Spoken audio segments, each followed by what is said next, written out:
I'm here with Robert Rachow, our NFL insider. Robert, how you doing tonight, buddy? Good, man. How about yourself?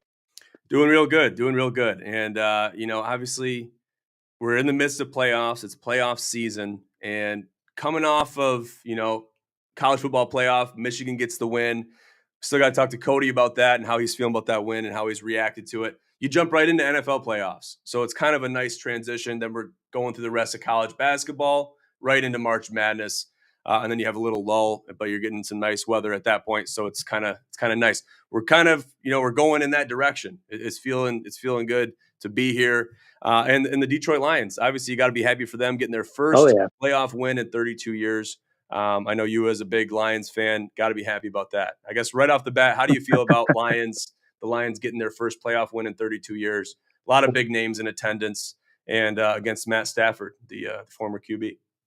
Well, considering I wasn't alive the last time they won a playoff game, I mean, you couldn't be happier. I mean, you get to ride the highs of Michigan winning, and then right after that, the Lions get their first playoff win in decades. So, and it was a nail biter. That was the nail biter of the weekend. It was the best game in my opinion, and they got to do it against their former quarterback. So, I mean, it was a lot of headliners there, and obviously the Goff trade and Stafford and being a close game, Ford Field. I mean, yeah, it doesn't get much better than that.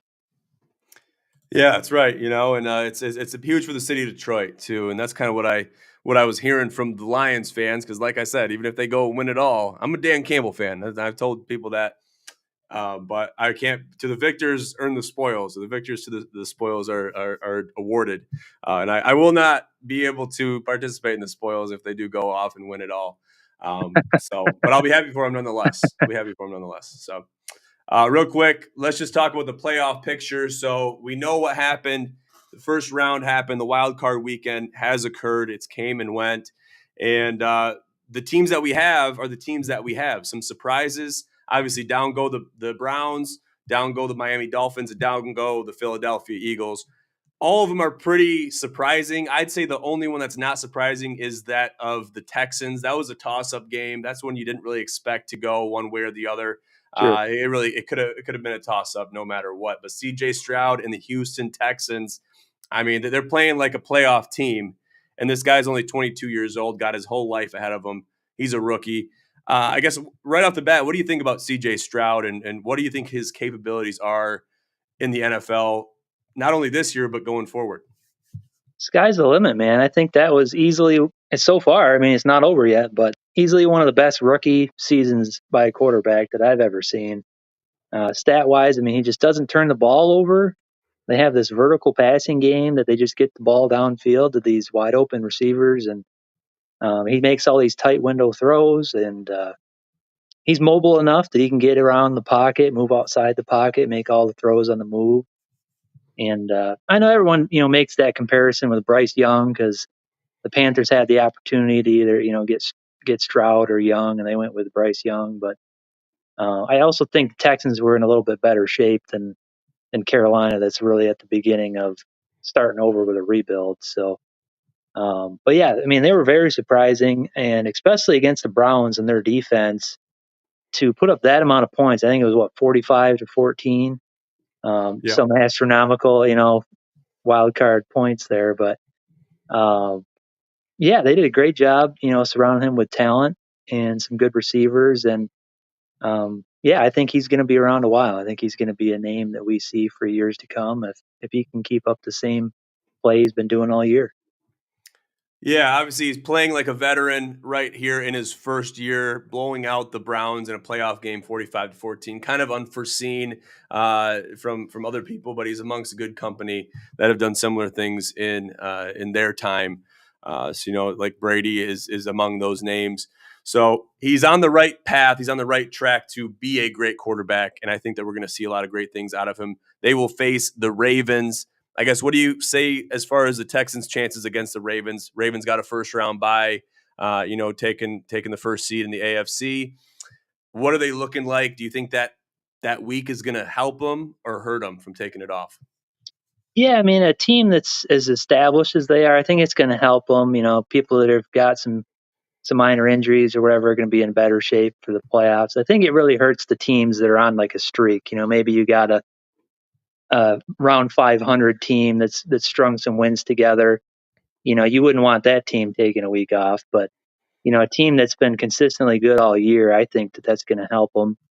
And I think Baltimore can pull this win out, but I don't think they want to get into a shootout with Stroud either. I think they want to play to their strengths and run the ball, play good defense, own that clock, and try to keep Stroud off the field really, because their offense can score so fast that if they get into a shootout with them, it could be an upset for sure.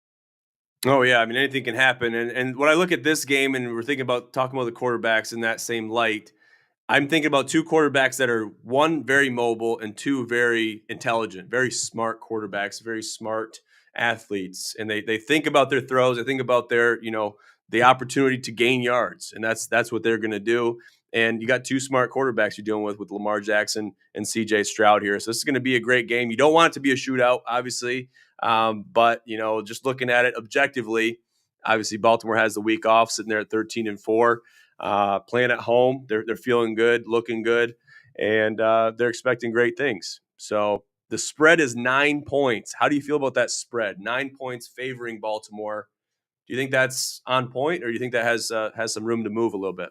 Well, from a Lions fan perspective, when they just absolutely blew us out in the regular season, you can see it happen. But with the Texans, their offense is no joke. So that's a little larger of a spread than I would have thought of, to be honest. I thought it'd been around 7 or less than 7, um, but it is what it is. I mean, it could definitely happen. I mean, it can go either way. After watching this wild card weekend, I mean, you had a bunch of teams that just came in and either way overperformed or way underperformed of their capabilities. So, it kind of leaves you guessing, and it definitely makes for some good football going forward. And I wouldn't want to be a bet man per se with the spreads, and the way teams have played this weekend. So, if I'm going to be betting, it's going to be more on prop bets and yards and touchdowns and that sort of thing than actual who I think is going to win or point spreads, because that just almost went out the window this weekend. That's a smart man right there. And one thing, trust me, I got burned playing and doing some spread betting going into the playoffs. You got some scrubs playing, you got some third, fourth strings playing, maybe even playing quarterback. So this is a week ago or so, and that was a bad mistake, bad decision. You're not going to outsmart the bookies in the pre-playoff games, because if the teams decided they're going to make it, they already know who they're playing. If the team's fighting for a chance, then they're probably going to play their good players. And Yep. whether or not they're going to make it or not, they're probably going to play. They're going to play accordingly. And the spreads are definitely built according to those rosters and who's playing and who's not. So a little bit of food for thought. Learned that the hard way. Anyway, let's move on. Let's talk about Green Bay and San Francisco. Obviously, Green Bay. They wiped the floor with the Dallas Cowboys. And I put them on, I guess I'd put them on fraud alert, and I have them here. Cowboys are confirmed frauds. And I had people shooting me DMs when they beat the Lions, and I was wearing a Cowboys sweatshirt. I posted on Facebook. I said, how about them Cowboys? I knew I was going to get to people and get under their skin, and it worked. But anyway, trust me, when I say this, it was not a good look for the Cowboys this past weekend. This Green Bay Packers team is a brand new, revived team. And you would have told me earlier in the season, even 5-6 games in, week 7, are the Packers going to make the playoffs? I would have told you, hell no, not even a chance. They don't have a chance in hell to make the playoffs. And where are they at now? They're going on to a divisional playoff game against the San Francisco 49ers. What did this Green Bay Packers team have to experience to get to where they are today? Well, really, it starts at quarterback, man. Jordan Love having sat a couple years and no one really knew, why they made the moves to get him when they did. And he was kind of an unheralded player coming out of school that compared to some of the other guys he was drafted against. So it was kind of shocking, and then they could have spent that draft pick to help Rodgers, win some playoff games. So the fan base was kind of disgruntled with the decision, but I don't think they're disgruntled now because, he looks legit. I mean, he looks like he's going to be the next Aaron Rodgers, the next Brett Favre. That now the Lions and the Vikings and the Bears have to somehow find a way to beat every year because he's just that good. I mean, you look at his stats the last several games. I think he's thrown like 20 touchdowns to one interception or something crazy. It's it's pretty wild. What I think he had like a perfect passer rating the last week. So I think that's really where it starts. And besides that, I just think the Cowboys, they got the same issue, but on the opposite end of the spectrum. I mean, I don't think Dak is the guy. I mean, he hasn't performed in the big moments. He threw a touchdown, a couple picks, and really in a high scoring game that can end up being the difference. So they got all the right roster pieces. They're like the Chargers and all these other teams that seem to be always on the cusp of playoffs or in the playoffs, but make quick exits almost every year. So it's kind of mind boggling, really. And, if I was the owner of the Cowboys, I'd be just as frustrated. But, he's part of the problem. He keeps bringing the coaching staff and everybody in that can't get the best out of these great players. So, um, yeah, I mean, they're one of the longest droughts now in the league as far as winning playoff games. So it kind of is on both sides, but kudos to the Packers for helping the Lions get another home playoff game. Yeah, hats off to Matt LaFleur and the Green Bay Packers for doing that. Jerry, in Jerry's world, things could be better. He could be happier because, maybe the wrong decisions were made, and maybe Mike McCarthy's on his way out, which I think is the case. And now with Bill Belichick in looking and searching for a job, I think that he has a very good chance of making it to the Dallas Cowboys and to AT&T Stadium very soon, if not this coming season. And Jerry Jones, I'm sure, has been in contact with him because supposedly they're good buddies. I didn't really know that until I did some more research on it. But he's going to go in there if he does, and he's going to clean house. He knows how to do certain things. They have a lot of great tools that they can manage. And Dak Prescott, he's shown us strength. He's shown us good football in flashes. But as of late, when it matters the most, we don't see it. And it's just in those clutch moments where he struggles so much. And I think it's that trust that the Dallas Cowboys as a franchise has put into Dak Prescott, day in, day out, whether they win or lose, they're putting their faith in Dak. And I think that has worked to their detriment at the end of the day. Because you talked to me, even 6 months ago or not even, hey, what do you think about the Cowboys? I would have shunned them out. I would have, I probably would have threw something at you if you told me. It doesn't matter who it was. I hated the Cowboys, hated them. But then I saw that glimmer of light. I saw them doing well. I saw them overcoming some of the obstacles that they have, that have really stopped them in the past. And I thought they were on the cusp of that. But when they played the Packers, they looked like the old Cowboys. And that's why I compared them. And that's why the game against the Lions was so similar, because I see a lot of similarities between these Dallas Cowboys and the Detroit Lions. The Detroit Lions have been the exception to the rule. And now hopefully they can kind of escape that and be on the cusp of greatness. So that's what we're hoping for, and that's what I'm hoping for. I hope the Lions do well. And I did a crew neck change. So in the midst of the game against the Packers, I had my Cowboys sweatshirt on, and then I disappeared and I had my Lions sweatshirt on quickly after that. Once I kind of seen where the game was going, they almost made a run though at the end. They almost made a run. I mean, don't sweat it. They're only down 2 scores.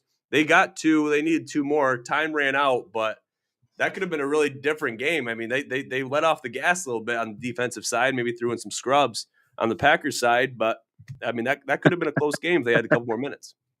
Who knows? Yeah. No, they got San Francisco. I guess, what do you think Green Bay's chances are against San Francisco? Very similar line. San Francisco -9 against the Packers playing at home. Do you think this is a fair spread? I mean, the Packers are playing hot, kind of like the Texans. They're coming out of nowhere. They're playing hot. They know they're playing situational football. They know where they're playing. They know when they're playing. They know what they're playing for. I feel like anything can happen. What do you think? Yeah, I agree, but at the same time, I feel like San Francisco is kind of the team to beat right now. They've just all phases of football, they've just played so well. I mean, you got Christian McCaffrey back there. That alone is enough to give you the -9. I feel like on the spread. So, um, but yeah, I mean, Green Bay also got healthy at the right time too. They got Aaron Jones back. They got obviously, their whole passing attack has always been good, depending on you know, obviously the quarterback situation, but that seems to be settled now. So, um, Yeah, I mean, I could see it going either way, but I think San Francisco's got the better shot of covering that spread than Baltimore on the Texans. But um, you never know. If they both play the best of their ability, they could both cover and easily squash both those teams. So Yeah. it's gonna be fun to see what these young teams can do. And Green Bay, I'm pretty sure roster wise is probably the youngest team in the league. So for them to even be in this position is surprising in itself. And they'll be back. They're one of the teams that being that young, they'll be back. So I'm not as worried if they fizzle out here. But I think teams like San Francisco, who has all these star players, I mean, their window could be closing with trying to pay everybody, and how they've even managed to pay guys like Bosa and Fred Warner and some of these guys to even keep their current roster is surprising. So I think that they're going to be playing hard, and I think they're going to be playing for the Super Bowl. And they're at the beginning of the year, they're one of the teams that I was picking to go all the way. So, but now that my Lions are making it this far, I hope that's not the case. But it's going to be hard, if they win, the Lions win, and they end up in the NFC Championship game. That'd be a tough game for the Lions. But yeah, that's kind of how I see that going. Yeah, San Francisco, they're waiting for a Super Bowl. Brock Purdy's in there at quarterback. And listen, he's feeling good. He's a breath of fresh air from Jimmy G, which we thought, I guess I thought they were going to make a run and really go almost all the way with Jimmy G in years past, but that wasn't the case. Breath of fresh air with Brock Purdy in there. So anything can happen. Anything's possible. Who's going to show up to play? It's kind of in that point of the season. You got these teams playing. We've already seen what we've seen. We already, know that surprises can happen. And even with one seeds, they can happen.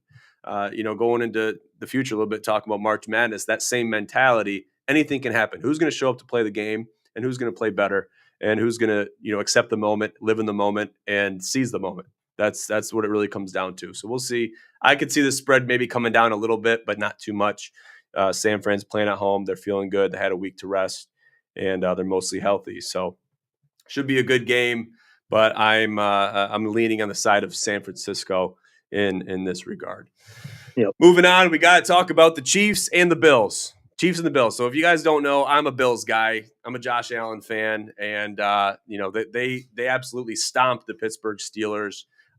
Sorry, Lucas. My cousin Lucas, a big Pittsburgh fan. So was my buddy Joey Flames. So sorry, guys, but it was the Bills' time to shine. Pittsburgh just didn't have it this year. They were lucky to make a wild card game, really, and they did what they had to do. And I think that's a successful season. And Mike Tomlin keeps his winning season streak going. Hope he stays. I hope he stays. He's got one more year left on his contract, but Mike Tomlin is the Steelers franchise. He embodies the Steelers, and I like seeing him on the sidelines for them. But anyway, Kansas City at Buffalo for the divisional playoff game. I like this game. Obviously, it's a flashback to 2020. One with this game, with the coin toss being somewhat the detriment, and everybody had Josh Allen's number because it was just like, how unlucky can this guy be? How unlucky can this guy be? Choosing the wrong coin toss, and that, in essence, created some change for the playoff rules in the NFL following that. So I guess, what do you think about this game? Kansas City is I said this before the show, they're the Alabama of the NFL. They love playoff football. They love playing the postseason. Buffalo has somewhat stumbled. This has not been their best season, but they're here now. They're here now. That's what matters. What do you think about this game? Who do you think has the edge? It's hard to say the Chiefs don't have the edge in any playoff game. So that's kind of where I'm leaning. But they haven't played their best ball either. I mean, both teams are kind of having, I say a down year, but here they are in the playoffs playing for the championship game. But I would say that the Bills, they need to let Allen loose, man, on that 50-yard touchdown run he had last week. I mean, that's the Allen of old. So That's true. if they can lean on him and just let him play his game, it's gonna be a good one. I think this one's gonna be reminiscent of that 5 touchdown performance he had, I think, the last time they played in the playoffs. So I think it's gonna be good. I'd slight edge the Chiefs though, just because of that experience they have there, and I feel like kind of everyone wrote them off early. When they had the Kadarius Toney plays, and Oh, yeah. they don't have like the same roster that they had when they've made their deep runs. So, you're going to be relying more on Patrick Mahomes, and you know, thankfully for them, he's the best in the football. So, I mean, it's going to be a good one. I'd give a slight edge to the Chiefs, but it can go either way, just like the rest of these matchups. And it's going to be fun. I hope Allen just pops off because it's just fun to watch him. He kind of feels like Cam Newton, but with a better arm. When he's really playing. Yeah. He makes all the throws, but then he takes off for 50-yard touchdown. You don't get to see that very much. No, there's So not too just many from a quarterbacks in the league that can really do that. And that's kind of what the biggest gripe I had with people praising Jared Goff is you'd never see Jared Goff do that. You never would. yeah He doesn't have the athleticism to be able to do that. And a lot of these quarterbacks, I couldn't even see a Lamar Jackson doing that 52-yard or 50-plus-yard run that Josh Allen had against the Pittsburgh Steelers. You just don't see that. You don't see that in football anymore. Which you kind of like to see a quarterback have that athleticism. But what you don't see, and there's quarterbacks that are athletic in the National Football League, don't get me wrong. But what you don't see is the fact that Josh Allen is willing to risk his body and risk his health on any given play. He's not shying away from contact. And I think that's why he stayed healthy and has such a long playing / attendance streak, because he doesn't shy away from that contact. He's open to the contact. He says, you guys can hit me, but I'm going 100 miles an hour. And a yeah very wise man told me, Coach Marcus Endicott, back in my Flushing days, said good things happen at 100 miles an hour. And I think that Josh Allen lives by that philosophy. So, and that's what we're seeing here. And that's why I'm such a big Josh Allen fan, is because he takes the bull by the horns. He takes the game by the horns and says, hey, I don't care if anyone around me is going to do the job. I just need a couple of guys to block for a couple seconds, and I'm going to make it happen. I'm going to find positive yards. So he's a really fun guy to watch, and there's unfinished business. Obviously, whenever these two teams match up, it's a battle of the quarterbacks. A lot of respect, huge respect between both these guys, Patty Mahomes and Josh Allen. So it's going to be exciting to watch. And they're playing at Buffalo. It's going to be cold. But obviously we saw one of the coldest games in history played at Arrowhead this past weekend. So yeah Chiefs aren't scared of the cold either. yeah So anyway, let's move on to the final game. We got we got the Bucks and we got the Lions. Let's do a quick recap. Talk about the Detroit Lions as they win their first playoff game in 32 years. Huge news for Lions fans everywhere. We talked about it earlier in the show. This is a big thing for Detroit. It's huge. This is big breaking news. This was a hard fought win against Matt Stafford, a guy that knows the ins and outs of Ford Field better than most people, I would say. And didn't have the best go of it for his tenure at Detroit. He does have a Super Bowl ring under his belt with the Rams, and it's kind of like they played tradesies. Jared Goff and Matt Stafford say, "Hey, let's trade spots," and yeah this is kind of where we saw that take place. And it's got to be bittersweet for both the guys, regardless of if you're Matt Stafford or you're Jared Goff, because you're looking at a lot of players and coaches and personnel that you say, hey, this used to be my team. Okay, you're in my spot, but this used to be my team. And it goes both ways, a mutual feeling. But I guess, what does this win mean for Detroit? And how can they ride this win going into a game against a very solid Tampa Bay Buccaneers team, a poised Tampa Bay Buccaneers team?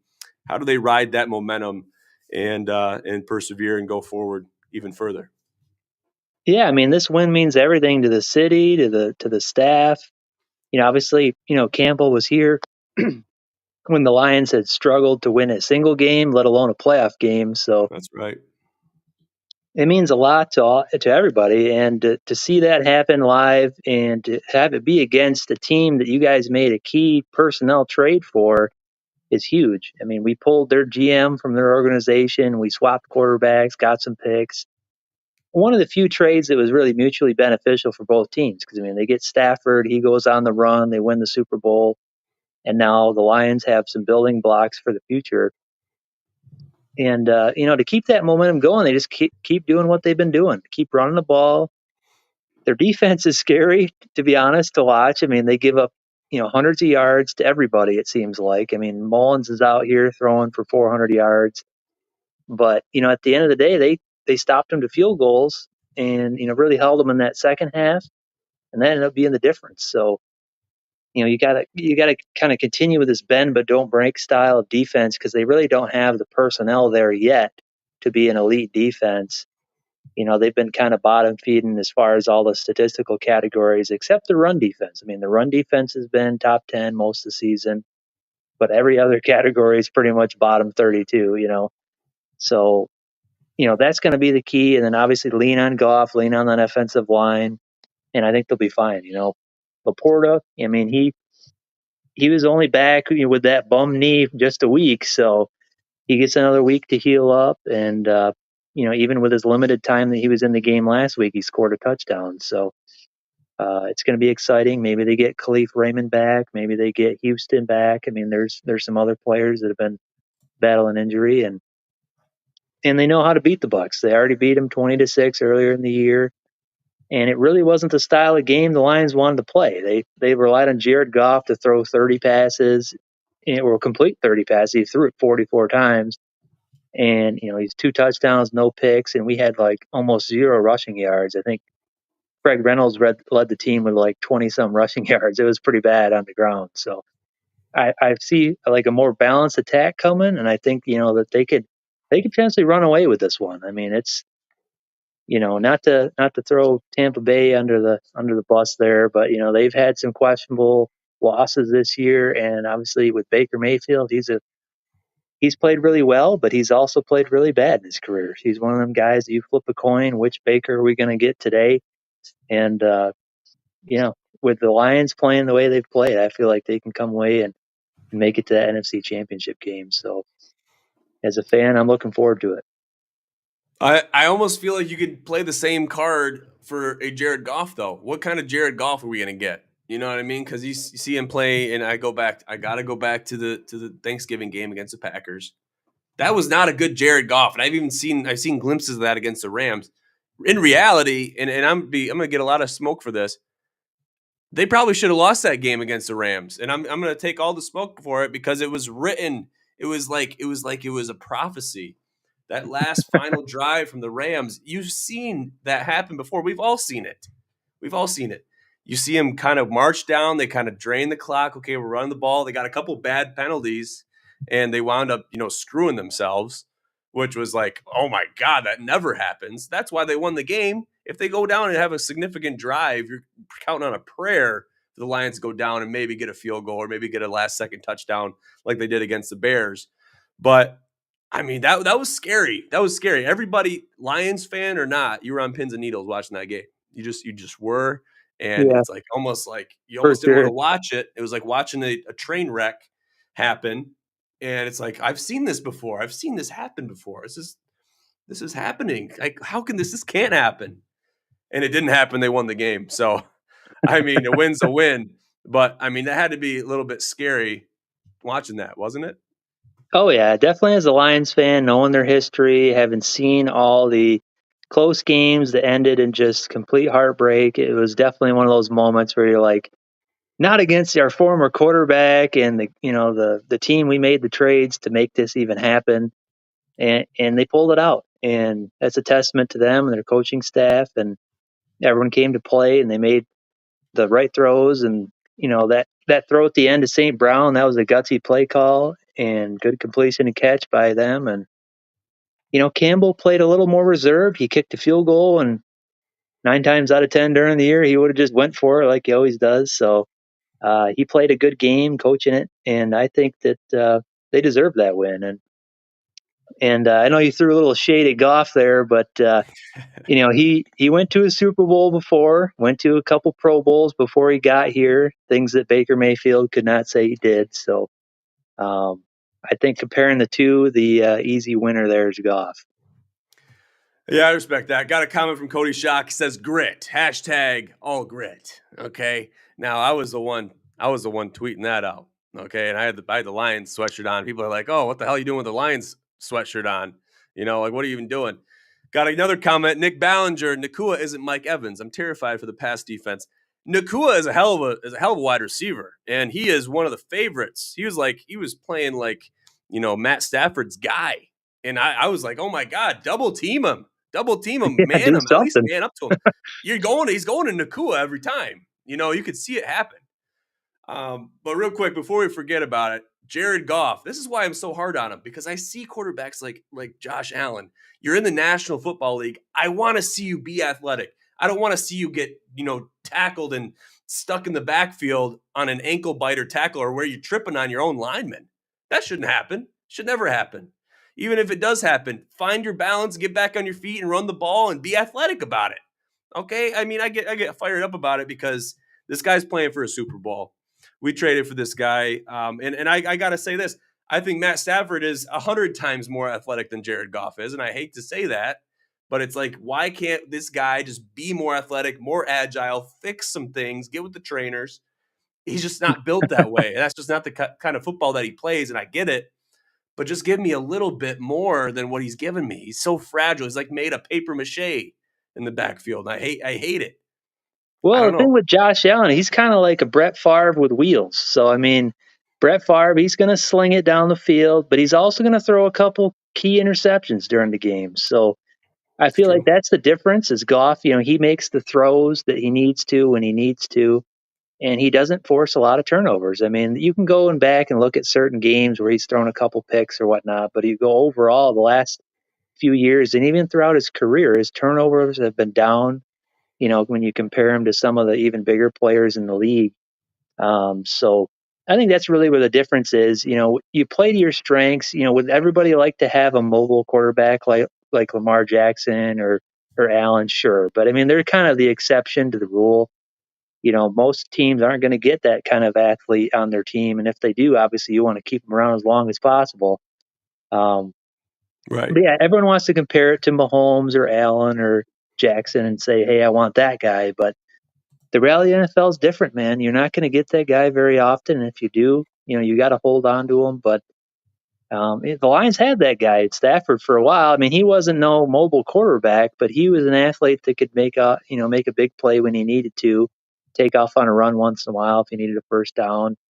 And we didn't win anything with him. And the reason for that is they didn't have a team around him. We didn't have a run game. Their defense was top 10 once in his decade that he was here.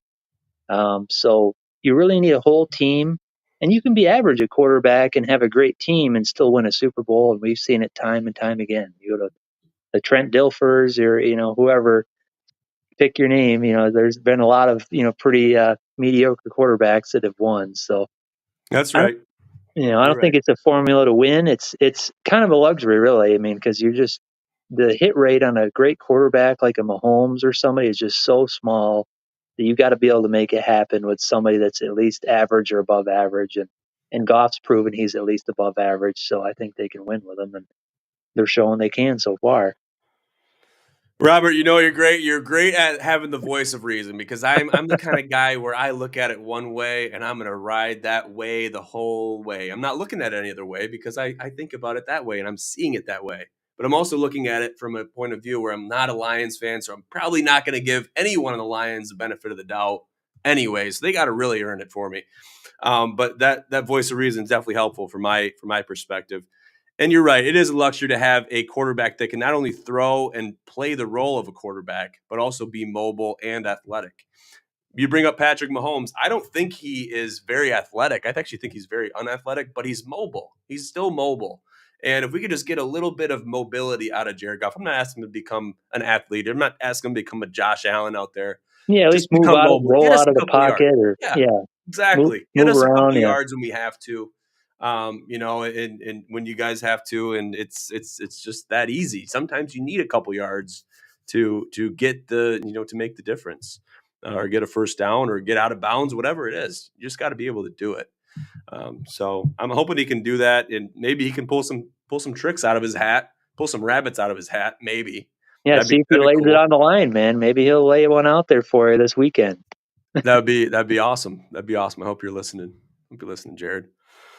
Oh man. Okay. Anyway, I saw tweets out there saying he went to Jared. He went to Jared. It was Lions fans say he went to Jared. Yep, you got it. You guys did. Everybody did. Huge win for the Detroit Lions, and I'm happy for them. Detroit will face Tampa Bay this Sunday at 3 o'clock at Ford Field. Another one. I guess just looking at this game objectively, aside from what we've already talked about and beat the dead horse about, what are you expecting out of this game? How do you expect it to play out? And we're looking at a spread of -6.5 for Detroit, the home team, and they're coming off a big win against the Rams. What do you think about the spread? What do you think about the possibility of another Lions victory? The spread makes sense. I think it's going to be a one-score game.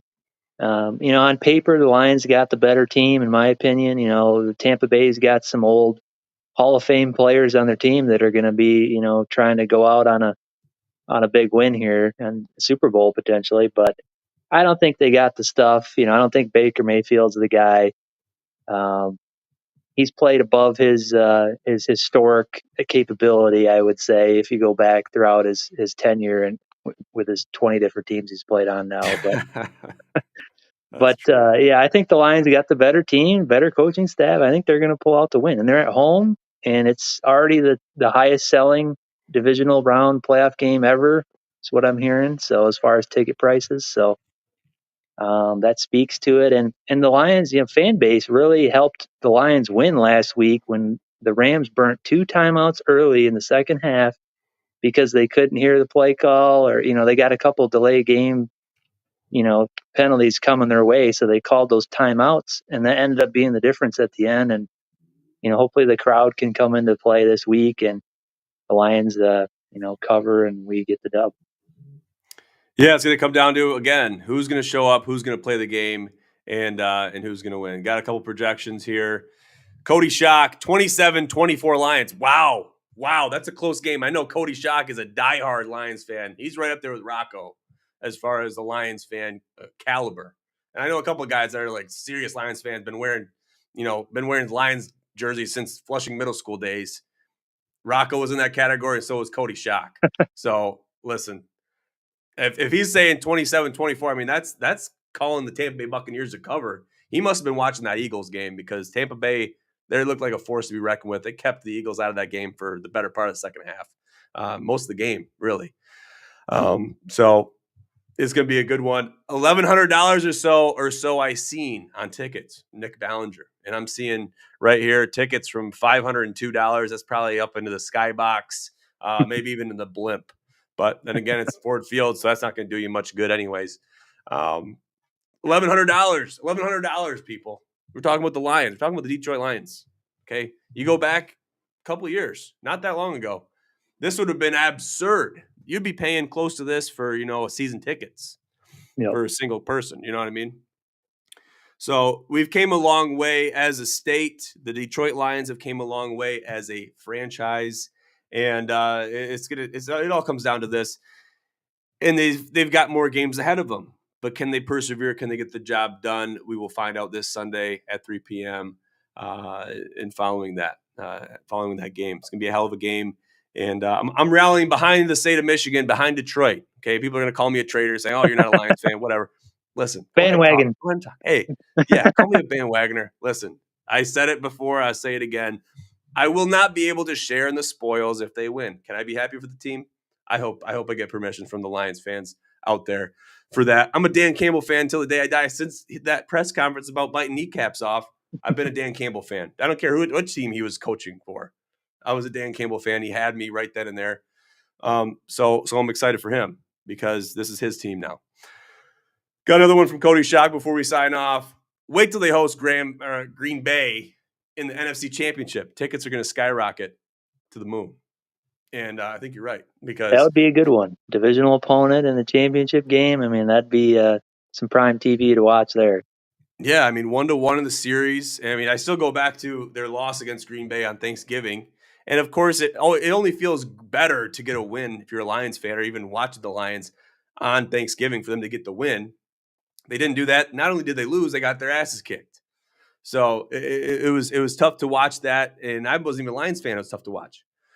So I mean, that's primetime football, just like you said, Robert. I mean, you can't get much better of a game than that, especially if Green Bay can go in and get the job done against San Francisco. I mean, that's gonna be a hell of a win right there. Their season will be made if they do that. I think their season's already made. They're almost playing with house money along with the Lions. That's all the Lions fans wanted to get done. They wanted to win a playoff game. They wanted to make history. And they've done that. So whatever happens from here on out, you're playing with house money, and everything's a bonus. So that's how I'm looking at it, and I think that's how a lot of people are looking at it.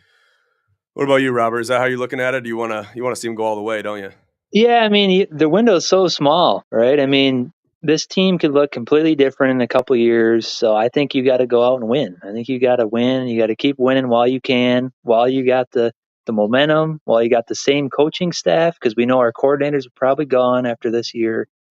So yeah, I think you got to ride the wave. I think you can't just say, "Hey, we won. Let's wait on next year when we got more pieces." I think you got to really just put it together while you can, because you never know when the opportunity is going to arise again. So I'm looking forward to it. I don't think if they win, I don't think they're going to be playing Green Bay. I think they'll be playing San Fran. I think San Fran's going to probably throttle Green Bay, to be honest. So we'll see. But yeah, I'm hoping that the Lions can play up to their ability and beat these Bucks once again, and we can watch the Lions for another week. I mean, how often does that happen?